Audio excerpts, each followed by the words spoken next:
Hello बच्चों। तो चलिए हम अपना क्वेश्चन डिस्कस करते हैं। यहाँ पे गिवन है an ellipse and a hyperbola have their principal axes along the coordinate axes and have a common foci separated by a distance 2 root 13. The difference of their final focal semi-axes is equal to 4. If the ratio of their eccentricities is 3 by 7, find the equation of these curves. So यहाँ पे हमारा की concept है। मान लीजिए हमारे पास ellipse की equation दी हुई है। Ellipse of equation is x square divided by A one square plus y square divided by b one square is equal to 1। अब यहाँ पे क्या है हमारा, अगर a one square is greater than b one square तो यहाँ पे हमारा फोकाई हो जाएगा plus minus a one e one comma 0, जहाँ पे हमारा E1 हमारा इसेंट्रिसिटी ऑफ इलिप्स है और यहाँ पे हमारा जो इसेंट्रिसिटी E1 हो जाएगा इलिप्स का वो होता है under root 1 plus not 1 plus, ये होगा 1 माइनस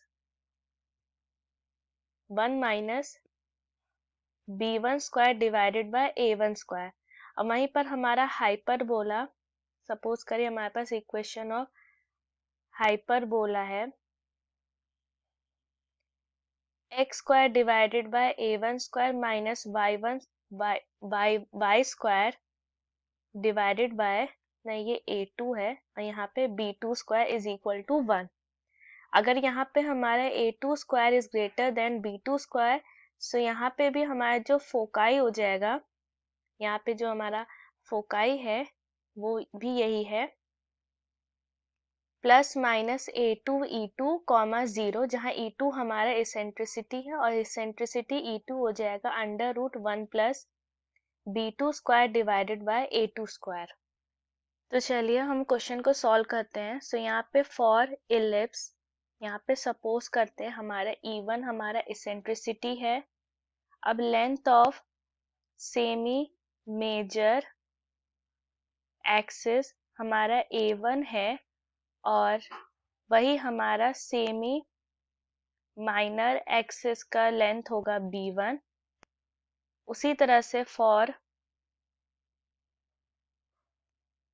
हाइपरबोला हमारी एसेंट्रिसिटी E2 है और सेमी मेजर एक्सिस ये इसकी लेंथ होगी A2 और सेमी माइनर एक्सिस की लेंथ हो जाएगी B2। अब यहाँ पे गिवन है difference between their semi major axes, ये है A1 माइनस A2, इसकी वैल्यू है 4। सो अब हम इसे इक्वेशन नंबर 1 सपोज करते हैं और यहाँ पे इसेंट्रिसिटी का रेशियो है E1 divided by E2 is equal to 3 by 7 which is equation number 2। यहाँ पे है कि बोथ हैव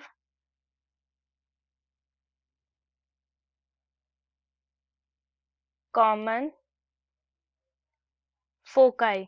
सो इलिप्स की जो फोकस होती है वो होती है, मान लीजिए हमारा जो है ना मेजर एक्सिस एक्स एक्सिस पर लाई कर रहा है, सो ये होगा plus minus A1 E1 comma 0। उसी तरह से हाइपरबोला की हमारी फोकस होगी plus minus A2 E2 comma 0।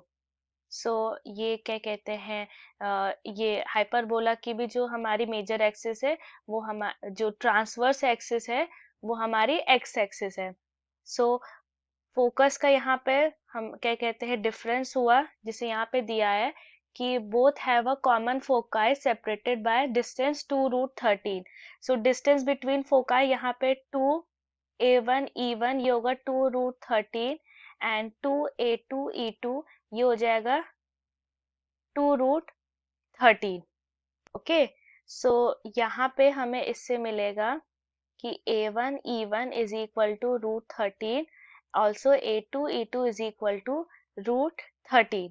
क्योंकि हमें यहाँ पर E1 E2 का रेशियो पता है, सो इसी से हमें क्या मिलेगा कि A1 is equal to root 13 divided by E1 और A2 is equal to root 13 divided by E2। अब इसी वैल्यू को हम इक्वेशन नंबर 1 में पुट करते हैं। सो इक्वेशन नंबर 1 ये होगा √13 divided by E1 minus √13 divided by E2 is equal to 4। So √13 multiplied by ये होगा E2 minus E1 divided by E1 E2 is equal to 4। So ये होगा √13 multiplied by E2 minus E1 is equal to 4 E1 E2।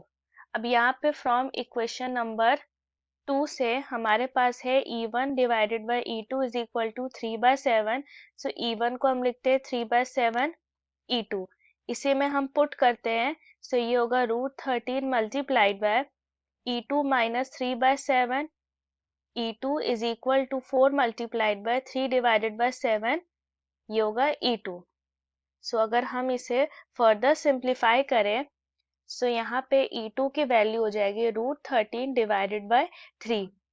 सो इसी तरह से अगर हम E1 की वैल्यू फाइंड करें, E1, सो हमें मिल जाएगा √13 डिवाइडेड बाय 7। सो यहाँ पे हमें E1 E2 की वैल्यू पता चल गई। अब A हमारा था √13 divided by E1। So value put करते हैं। सो A1 हमें 7 मिलेगा, उसी तरह से हमें A2 की वैल्यू उसी तरह से 3 मिलेगी। तो यहाँ पे A1 और A2 हमें मिल गए। सो अब यहाँ पे फॉर एलिप्स हमारा इसेंट्रिसिटी E1 स्क्वायर होता है 1 माइनस ये होता है B1 square divided by A1 square.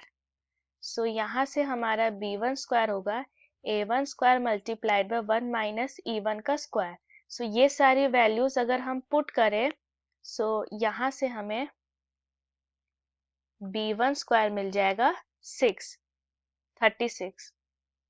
Okay, अब वहीं पे अब हम फॉर हाइपरबोला देखें। So for hyperbola E2 square होता है 1 प्लस B2 का स्क्वायर डिवाइडेड बाय A2 का स्क्वायर। ओके, सो यहाँ पे अगर हम B2 square is equal to ये हो जाएगा A2 का square multiplied by E2 square minus 1। सो यहाँ पे अगर हम इसकी वैल्यू पुट करें, सो B2 स्क्वायर आफ्टर सिंप्लीफिकेशन में 4 मिलेगा। ठीक है, सो हमारी जो इक्वेशन ऑफ इलिप्स होगी, इक्वेशन ऑफ इलिप्स वो होगी x square divided by A1 square plus y square divided by ये होगा B1 square is equal to 1। So अगर हम यहाँ पे वैल्यू पुट करें, सो हमारा यहाँ पे क्योंकि A1 हमारा 7 है तो इसका स्क्वायर होगा 49। So x divided by 49 plus y square divided by 36 is equal to 1। ये हमारी इक्वेशन ऑफ इलिप्स हो गई। उसी तरह से अब हम हाइपरबोला की फाइंड करते हैं। सो हाइपरबोला की इक्वेशन ऑफ हाइपरबोला ये होगा x डिवाइडेड बाय A2 का square minus y square divided bye B2 का स्क्वायर इज इक्वल टू 1। अब यहाँ पे A2 3 है, सो इसका स्क्वायर 9 होगा, तो x square divided by 9 minus y square divided by 4 is equal to 1। ये और ये दोनों हमारे फाइनल आंसर हुआ। I hope the concept is clear. Thank you.